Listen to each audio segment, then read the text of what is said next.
Hey everyone, and welcome to another deep dive. This time we're taking a look at The War of Art by Steven Pressfield. We're going to be looking at a little excerpt from the audiobook that you shared with us. Great. So, Looking forward to this. yeah, this should be a good one. This is all about resistance, this force that Pressfield says is what keeps us from doing our most important work. Yes, yes. And he makes it so clear that it is a force. Yeah. He uses all this vivid imagery. Like he compares it to, Huh. the Terminator or a shark. Relentless. Relentless. It's like constantly hunting you. Yeah. Never stops. Those images, I think. It really drives home the point. It's not something to be trifled with. Yeah, it really gets the point across that it's a serious thing that we need to be aware of and then deal with, right? Absolutely. So let's start with the basics. What exactly is resistance? How does it show up in our lives? Well, Pressfield says that resistance is this universal force that's out to keep us from reaching our full potential. And the thing is, it's not just about like creative pursuits, That's right. like writing a book or painting or something. Yeah. It affects every area of our lives. Really? Starting a business, maybe even just sticking to a workout routine Okay. or pursuing spiritual growth. You name it, resistance is there. So it's pretty much any area where we're trying to improve or grow. Exactly. Anything that's going to help us evolve to a higher level, as he puts it. Gotcha. So if it's so universal, why haven't we all heard of it before? What makes it so difficult to actually spot? Well, that's the thing. It's not external. Okay. It's not some outside enemy that we can easily point to. Yeah. It's internal. It's like this invisible saboteur that lives inside our own minds. Oh, wow. It's a master of disguise. So sneaky, right? Yeah, it is. And it shows up as procrastination, Yeah. self-doubt, all those distractions that we turn to when we should be doing something important. Yeah. Like binge watching TV or mindlessly scrolling through social media. Oh, yeah, that's me. So it tricks us into thinking that we're not actually avoiding anything important. Exactly. It's like it lulls us into this sense of complacency. Wow. So how do we combat that? Well, that's where Turning Pro comes in, which is, it sounds kind of intimidating, Yeah, a little bit. but really it's more about a mindset shift. Okay. Think about the qualities you associate with professionals in any field. Well, I guess professionals, they show up consistently. Yes. They're dedicated to their craft. They're constantly working to improve their skills. Exactly. They're not dabbling. They're all in. Okay. So turning pro isn't about becoming famous or anything. No. Yeah. It's more like adopting that professional mindset to overcome resistance. Exactly. In any area of your life. So how do we actually make that shift? What are some concrete steps? Well, one of the big things is just showing up every day, Yep. even when you don't feel like it. You got to establish that routine. Yeah. Stick to it. Easier said than done sometimes. He uses a good analogy, like a Marine's training. Oh, okay. Just got to embrace the discomfort, Yeah, push through the fear, and just no excuses. I like that. It's about discipline and commitment. What else is involved? Another key thing is focusing on the process rather than the outcome. Oh, interesting. So instead of getting caught up in results, Yeah. you dedicate yourself to the work itself. Yeah. Master the techniques and just keep refining your skills. And that's what separates the pros from the amateurs, right? Yeah, he contrasts that with the amateur, who's easily discouraged, Right. gets distracted, often gives up when things get tough. Yeah, that's relatable. So show up consistently, focus on the process. Anything else we can do to really solidify that turning pro mindset? Yeah, well, he talks about this concept of claiming your territory. Okay, what's that mean? So he uses this analogy of animals in the wild. Okay. Each of them has their own designated area, Right. and they fiercely protect it. Yeah. And he argues that we all have these psychological territories, areas where we feel Oh, okay. most alive, most engaged. So what's your territory? What's my territory? I like that. It makes me think about, I guess, the activities that I really enjoy that I get lost in, whether it's writing Yeah. or playing music or even spending time in nature. Those are the things that I find myself coming back to again and again. Exactly. So those are the spaces that you need to fiercely protect Yeah. Interesting. from distractions and the self-doubt that resistance throws our way. I like that. So I'm thinking about those times, when I'm really immersed in something I love and it almost feels effortless, ideas just flow Yeah. and inspiration comes so easily. That's a perfect observation. And it actually leads right into the next stage Yeah. of Pressfield's approach, which is tapping into what he calls the higher realm. Higher realm. He argues that when we show up consistently, commit to the process, claim our territory, that we unlock this flow of ideas and support that feels almost magical. Wait, higher realm. Are we talking muses and angels here? Well, you can interpret it however resonates with you. Okay. Think of it as tapping into a deeper intelligence within ourselves, this source of creativity and insight that's always there when we create the space for it. Okay, so I like that. Trusting our intuition, being open to inspiration, and just believing that we're not alone on this creative journey. Exactly. And Pressfield even gives some tangible examples. Okay. He shares his own personal experience. Yeah. He actually invokes the muse before writing each day. He uses a prayer Whoa. from Homer's Odyssey. Wow. Do you have to be religious or spiritual to connect with this higher realm? Not at all. Yeah. You can view the higher realm metaphorically as accessing this deeper level of consciousness, Yeah, okay. a state of flow where creativity just flows effortlessly. You like that. That makes a lot of sense. It's like those aha moments where the solution just pops into your head Yep. seemingly out of nowhere. Exactly. And he stresses that you have to be open to these inspirations. Trust your intuition and not overthink the creative process. It's about surrendering to that flow, Yes. letting go of the control, and allowing that creative energy to move through us without resisting. Exactly. I feel like we've covered so much already. I know, right? And it's all really interconnected, this idea of, facing resistance, turning pro, embracing the higher realm. What are your thoughts on all of this so far? It's really interesting how it all ties together. One thing that really stands out to me is how Pressfield, he doesn't shy away from kind of the darker side of resistance. Oh, yeah. He gives these really insightful examples of how it can show up in ways that we might not even expect. Okay. Have you ever noticed that you seek like excessive support Oh, yeah. or validation when you're working on something? Oh, totally. Yeah. I catch myself wanting to share every little step of a project with, friends or colleagues, Mhm. almost like I need their approval to keep going. That's it. That's resistance. Yeah. And it's not that having, support is a bad thing, Right. but resistance can kind of twist that desire for connection into this need for constant external validation. Okay. It's like we're looking outside of ourselves for permission to create. Yeah, that makes sense. So how do we know if it's genuine support versus, just resistance disguised as a need for approval? I think it's about asking yourself, are you seeking feedback to genuinely improve the work? Okay. Or are you using it as a crutch, a way to avoid taking full responsibility for your creation? That's a good point. It makes me think about that story Pressfield tells about his friend Carol, who has this dream where Bruce Springsteen hands her the keys to a bus and tells her to drive. Oh, yeah. And she freaks out at first, but then she realizes, you know what? I can handle this. It's a great metaphor for just stepping into our own power, trusting our instincts Yeah. and not needing others to steer us. It's about recognizing that the real journey, the real battle with resistance is internal. So how do we develop that inner strength? That self-reliance to really face resistance head on. Pressfield keeps emphasizing this idea of turning pro, but I'm still not exactly sure what that looks like in a practical sense.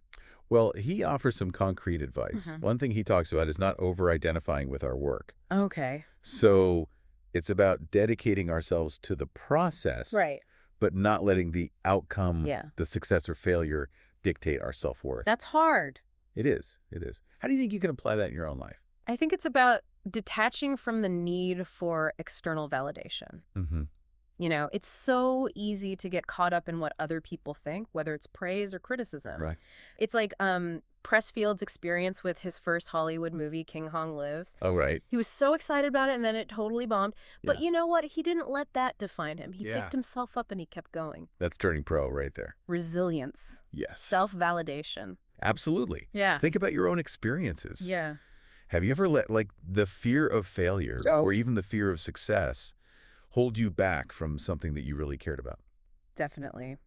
There are projects that I've started and abandoned, Mhm. dreams I've pushed aside because, that inner voice of resistance convinced me that I wasn't good enough, Yeah. that was too risky. He actually argues that the most successful artists, creators, Okay. the true pros, they understand that fear is just part of the process. Okay. In fact, he even suggests that fear can be a really valuable indicator. Like, it's pointing us towards the work that truly matters. He has this rule of thumb. The more scared you are of a project, Yeah. the more sure you can be that you have to do it. What do you think about that? It's kind of counterintuitive, It is. but it makes sense. If something doesn't scare you at least a little bit, Right. maybe it's not pushing you outside your comfort zone. Exactly. Maybe it's not challenging you to grow. The things that challenge us the most?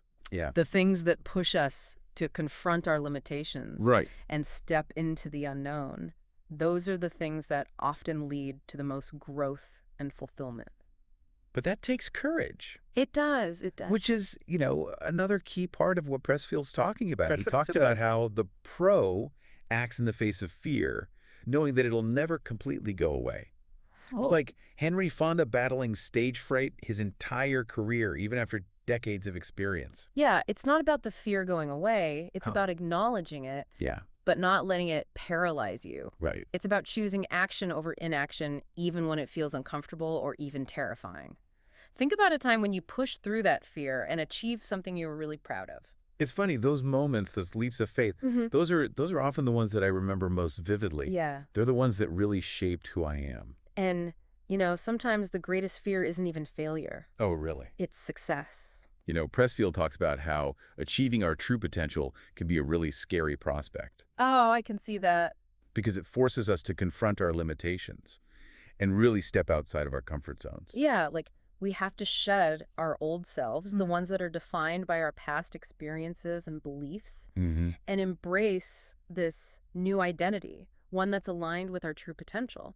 It's daunting, Is. but ultimately it's incredibly liberating. It is. It's like we have this inbuilt resistance to change, Yeah. even positive change, because it requires us to let go of who we think we are. It's the unknown, Yeah. and it's about trusting the journey, Yeah. even when we can't see the destination. And that's where faith comes in. Exactly. Faith in ourselves, faith in the process, and maybe even faith in something greater than ourselves guiding us along the way.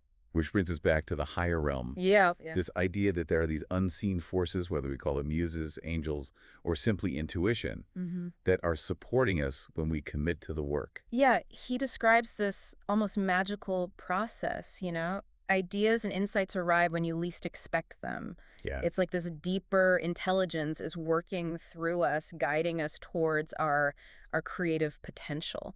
Have you ever experienced that? Oh, absolutely. Yeah. Those moments where the solution to a problem just suddenly appears or a creative breakthrough happens when I'm least expecting it, it really does feel like a gift. It does. It does.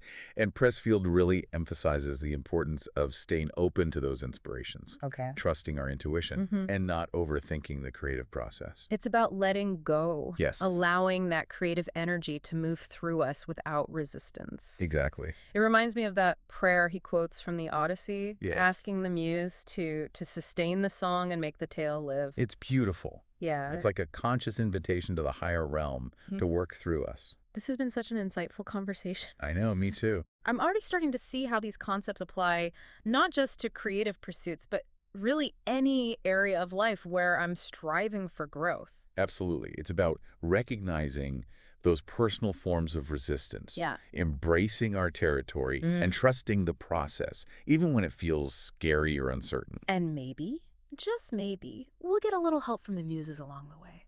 I love it. So we've dissected resistance. Yeah. We've unpacked turning pro, Mm-hmm. and even touched on this mystical realm of muses and angels. Mm-hmm. What's next on our journey through Pressfield's War of Art? We've covered so much. I know, right? But there's one final concept from Pressfield Okay. that I think we should explore. Okay, what is it? He talks about the unlived life. The unlived life. Yeah. That sounds kind of ominous. It is a little bit. What does he mean by that? Well, it's this idea that, within each of us, there's this life that we're meant to live, Okay. this path we're meant to follow. But a lot of times resistance, that's what keeps us from actually pursuing it. Okay, I see, yeah. So, are there dreams that we've put on hold or projects we've abandoned, maybe even an entire path that we veered away from just out of fear? Yeah. Self-doubt? Procrastination? Yeah, exactly. Yeah, when you put it like that, it really hits home, There are definitely some things that I've always wanted to do, but I don't know, haven't even started because of that voice in my head saying it's too late, too risky, or I'm just not good enough. That's resistance. Yeah. And it's so easy to get kind of sidetracked, to settle for this this life that's comfortable but ultimately unfulfilling. Right. He's challenging us to really confront those unlived lives, Yeah. to acknowledge those yearnings in our hearts and take action, Take action. even if it's, just a small step. Okay, so we've identified these unlived lives within us. Right. What's next? How do we actually start living them? Well, Pressfield doesn't give us like a step-by-step guide, but he does offer some pretty powerful guidance. He reminds us to identify our territory, Yeah. that space where we feel most alive, Right, right. engaged. Yeah. He encourages us to embrace our fears, Okay. turn pro in our approach to life, hmm and to trust that, something bigger is supporting us along the way. So everything that we've talked about, Yeah.